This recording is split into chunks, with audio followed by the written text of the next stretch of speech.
ado, I would like to introduce our second speaker, Peder Berne, from its project manager, Sustainable City Solutions, E.ON. He's going to speak on digital district heating for a flexible energy system.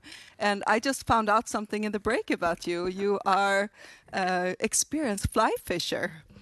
Yeah. Don't get that much time to spend at the river these days, but when I do, I enjoy it. Excellent. All right. Thank you. I can't wait for your presentation. Yeah. Thank you. Really nice having me. I will talk about what we call digital district heating. So this is quite much the part which we heard David and Jonathan talk about, the peak shaving part. We also have Optima in our operation, and I represent E.ON utility. We operate the district heating grid here in Malmö. We also have large district heating in the Stockholm region, Norrköping and Örebro. So I have 15 minutes. I would really like if I'm able to do this in 10 minutes, so we could spend some time also discussing these topics. So I will do my best in order to make that happen.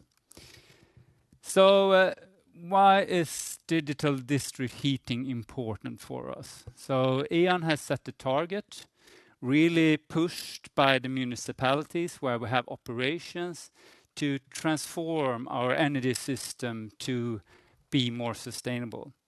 So we set our internal targets that by 2025, everything we distribute and produce in terms of heating and cooling and also in our power grids should be based on renewable or recycled energy.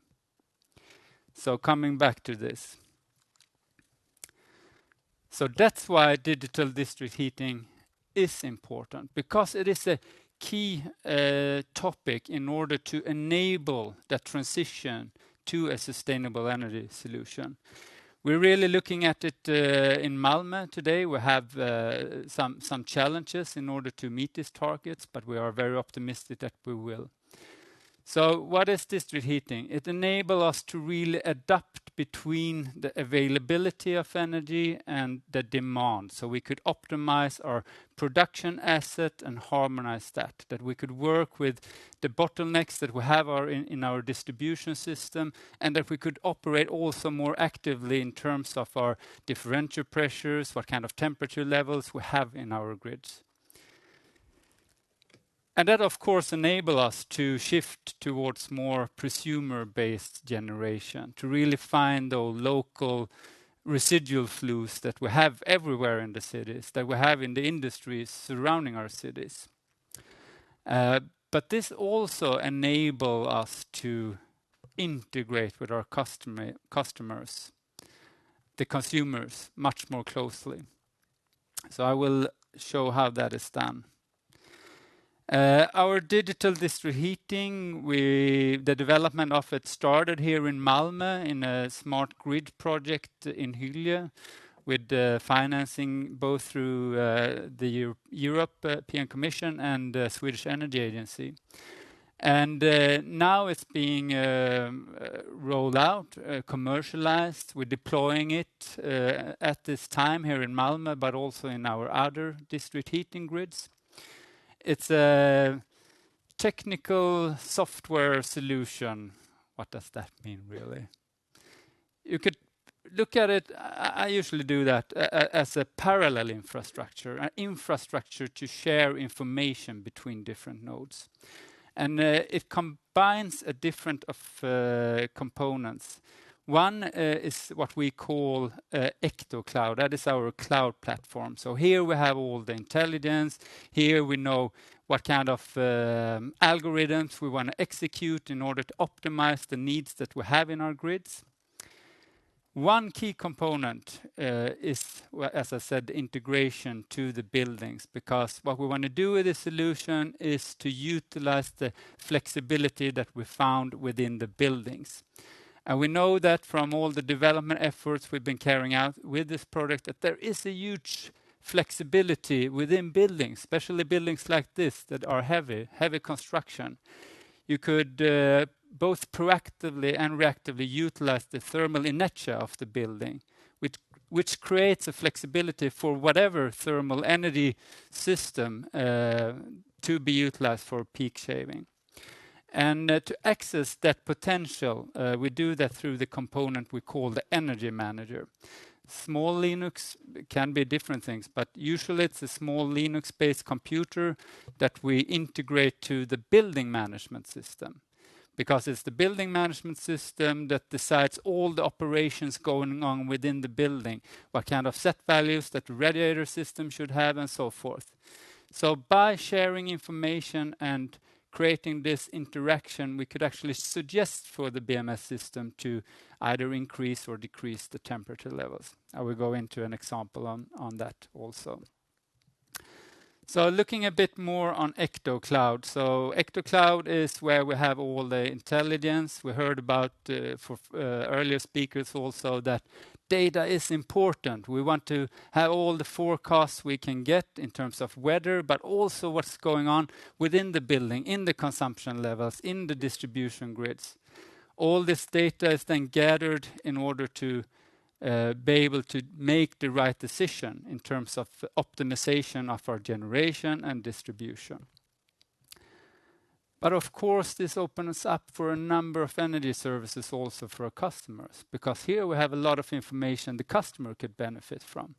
So it's also about finding the right incentive to get our customers to really get engaged in this, to share information with them that they could use in order to optimize the energy usage in their building. So that is also something that we look on, developing this into the future. How are we on time? There, perfect. Wow, time flies. So one example that we want to utilize this for is what we call power control, and it's very easily peak shaving. So we see that we have peak demand coming up, then we can, through this system, digital district heating, execute on an aggregated level command signal through the ectocloud down through the energy manager to the buildings. And we then can extract the flexibility over a time, and we can increase the need for demand generation, or peak generation, sorry. And I think we're targeting a flexible capacity for Malmö of 70 megawatt in load, which is 10% of our capacity in our generation. So this could really support us in transitioning towards a more sustainable energy solution, keeping down the peaks, allowing us not to be so dependent on often fossil or at least peak generation. But it also enables us to really operate taking more distributed asset into consideration when we are operating our distribution systems. I didn't manage to keep 5 minutes for questions, but according to the watch, there's 2 minutes, and I'm really inviting you to ask the questions that you are interested in linking to this. All right, wonderful. Thank you so much for a great presentation. Very interesting. So what do you say? You have any questions? Can we have a little dialogue here? I have a question otherwise. How do you... Yeah, okay, go ahead. You start. So I'm thinking for this, the management of buildings when including them. How does the interaction with, say, building owners work? How do you work with them to get this to happen? Very good question, and I think the answer is in order to meet the customer preferences or demand, and they could vary quite much. That's what I think. But looking on when we started the development of this, it is a big interest from both developers and building owners to be more active, take part actively in the energy system. Of course, what's in it for me? That's the natural question they ask. And that's something that we really need to work actively on also. But I think from a general level, the feedback is that most customers are very engaged. We are I think we have 250 buildings connected in terms of the coming heating season here in Malmö. So yeah. Wow, interesting. Any other questions? Yeah, we have here. Sort of a follow-up about the heat management in buildings and using them as a sort of heat storage that you can. Have you thought about then doing what they're doing on the electrical side, where you have different heating prices depending on when you use the heat? Yes, and I think that is also definitely something where we need to work much harder to see, okay, what kind of price mechanisms is fit to support and create the right incentive for a more active consumption. When we developed the solution early, we tried hourly prices on district heating, and they were indexed to the spot price. Unfortunately, the spot price was very flat during that period, but there are definitely opportunities like that. We also indexed our CO2 curve over time and really adapted the demand response over that. So also different customers have different incentives. So the MKB, for example, when we worked with them very closely developing this, they want to optimize on the CO2 all the time. So there's a need to be the price curve also. That's really good that you listen to what the customer wants to work towards. That's good. All right, another round of applause. Thank you. And wait, I forgot again. Thank you so much for your presentation Thank you. For coming and share this interesting